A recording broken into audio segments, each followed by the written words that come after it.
Prepositions में बहुत सारी कमियां होती हैं जिनको बहुत ज़्यादा ज़रूरी होता है पढ़ना। जैसे कि अभी हमारी बुक्स में या बहुत सारे मिस हैं कि ऑन का मतलब क्या होता है और ऑन के अपोजिट क्या होते हैं। तो अगर आपसे डायरेक्टली कोई पूछता है कि ऑन का अपोजिट क्या होता है तो हो सकता है आप ऑफ बताते हो, लेकिन यहाँ पर वो बिल्कुल गलत होता है।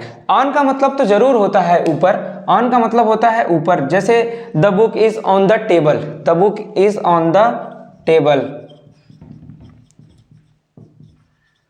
यहाँ पर बुक जो है वो टेबल के ऊपर है, तो ऑन प्रीपोजिशन यहाँ पर ऊपर के अर्थ में आया। लेकिन कभी कभी पूछते हैं कि ऑन का उल्टा क्या होता है, ऑन का उल्टा क्या होता है। तो ऑन माने ऊपर होता है तो लगता है कि ऑन का ऊपर और अंडर का नीचे, तो डायरेक्टली लिख देते हैं कि ऑन का हो जाएगा अंडर और होता है नीचे, लेकिन ये बिल्कुल भी नहीं होता है ऑन का अंडर। और कभी कभी ऑन का उल्टा कोई पूछता है तो बता देते हैं ऑफ, तो जो टोटली रॉन्ग है। अगर ग्रामर की बात करी जाए तो ऑन का मतलब होता है ऊपर, तो अंडर का मतलब होता है नीचे।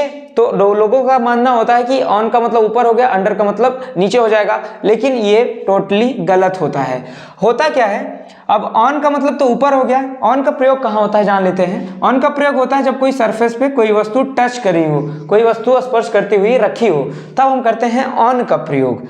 और नीचे, जब कोई वस्तु नीचे रखी हो, अगर नीचे रखी है, मान लीजिए कोई धरती है, ऊपर एक टेबल है, तो अगर इसके नीचे रखी है तो यहां पर अंडर का प्रयोग हम कर सकते हैं, यहां पर अंडर का प्रयोग हम कर सकते हैं। लेकिन ध्यान दीजिए ये टेबल के ऊपर रखी है और ये टेबल के नीचे रखी है, काफी ज्यादा डिस्टेंस है।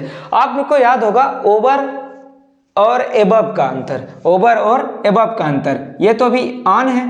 अगर ओवर में कब यूज होता है, जब कोई वस्तु स्पर्श ना करती हुई होती है लेकिन वो ऊपर पैरेलल अवस्था में होती है, तब हम ओवर का प्रयोग करते हैं, तब हम ओवर का प्रयोग करते हैं। लेकिन अगर कोई वस्तु किसी सरफेस पर रखी हुई है तब हम ऑन का प्रयोग करते हैं। और यहाँ देखिए इसी के पैरेलल ये वस्तु रखी है और इसी के पैरेलल ये वस्तु रखी है, तो अंडर का प्रयोग यहाँ पर तो करना पॉसिबल है। लेकिन अगर कोई वस्तु इसी सरफेस पे टच करती हुई रखी होती है तब हम किसका प्रयोग करते हैं, तब हम प्रयोग करते हैं बीनीथ का, तब हम प्रयोग करते हैं बीनीथ का। यानी बीनीथ का मतलब नीचे।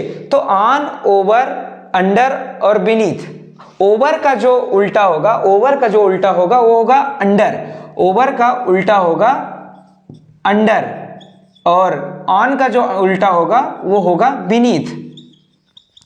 तो ये है अंतर जो कि बहुत ही ज्यादा क्रुशल होते हैं, बहुत ज्यादा महत्वपूर्ण होते हैं। कभी कभी डायरेक्टली पूछ लिया जाता है कि यहाँ पर ऑन का उल्टा क्या हो जाएगा, तो लोग तुरंत कह देते हैं बिल्ली टेबल के नीचे बैठी है, तो नीचे बैठती है, ना कि टेबल के ऊपर सट के बैठती है। तो स्पर्श करती हुई अवस्था में अगर ऊपर का अर्थ आता है तो ऑन का प्रयोग करते हैं, और स्पर्श करती हुई अवस्था में नीचे का अर्थ आता है तब बीनीथ का प्रयोग करते हैं। और जब ओवर कोई वस्तु रही हो तब हम उसका उल्टा लिखते हैं अंडर।